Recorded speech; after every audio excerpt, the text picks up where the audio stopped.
اعوذ باللہ من الشیطان الرجیم، بسم اللہ الرحمن الرحیم۔ یوم عید کے لیے بہت سے اعمال ہیں، بہت سی دعائیں ہیں، بہت سے ذکر ہیں، ایک اہمیت والا دن ہے، اور ان حالات میں اس اہمیت والے دن کو ہمیں دعا میں، تضرع میں، گریے میں اور خداوند عالم سے مدد کے طور پر منانا چاہیے۔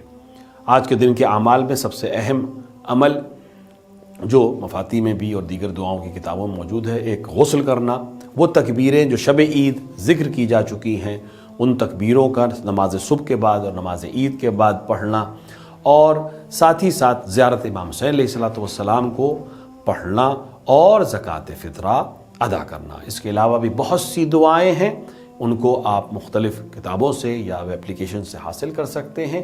سب سے اہم چیز یہ ہے کہ ہم اس دن کو اللہ کی بندگی کے طور پر یاد کریں، بندگی کے طور پر منائیں، اور ویسے بنائیں جیسے اہل بیت علیہ السلام نے ہمیں حکم دیا ہے، اور حالات کو مد نظر رکھتے ہوئے اس طرح سے منائیں جس طرح ایک مومن کو منانا چاہیے۔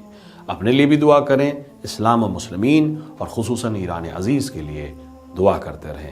خداوند عالم امام کے ظہور میں تعجیل فرمائے، ہمیں اور آپ کو ان کے اعوان و انصار میں شامل فرمائے۔ وصلی اللہ علی سیدنا محمد وعلیہ الطیبین الطاہرین۔